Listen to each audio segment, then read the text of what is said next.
So I don't remember a lot, but I'll never forget being pulled off the recess when I was 10 years old. I specifically remember it because I was kicking ass at kickball and I didn't want to leave. I walk into my classroom to Sister Francis and a priest with our tests, our religion tests from earlier in the day laid out on a table. Come to find out that despite all the multiple questions that I got wrong on there, because I did get a lot wrong, I was there to talk about my answer regarding if gay people go to heaven or not. Those are normal questions on religion tests. From that moment on, I was never able to unsee myself as a burden.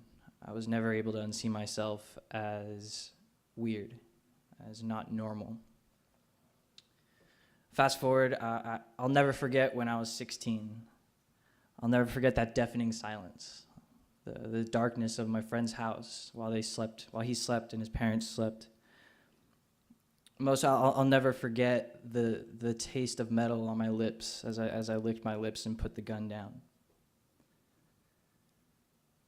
I'll never forget my 18th birthday, December 26th. It was just like any other day. I got up, I did my normal routine, I went and looked in the mirror, but it was different this time. I looked in the mirror, and the person looking back at me had a look of shock and surprise on their face. And, you know, my whole life I had never made long-term plans. I never thought I would make it that far. So when I turned 18 and I was able to look in the mirror and see that person still there, the only expression I had was shock. I made it. I was there. I think that can all be summed up in this idea for a tattoo I have right now. I really want to get a tattoo that says, I woke up this morning, right? With so many friends that haven't won their battles with suicide, but I'm still here. I woke up this morning. Life isn't fair, and you've been listening to all these stories talking about how unfair life is. But one thing we can't ever forget is that it's a blessing to wake up every day, and that's not guaranteed. And man, I just wish that I could go back in time, and I can look through that mirror at 18-year-old Connor, and I can tell him that it'll all be all right, you know?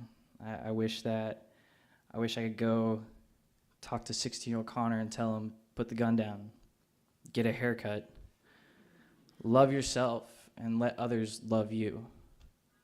And I wish I could talk to that 10-year-old Connor. I wish I could give him a hug. Tell him he's not weird, he's normal.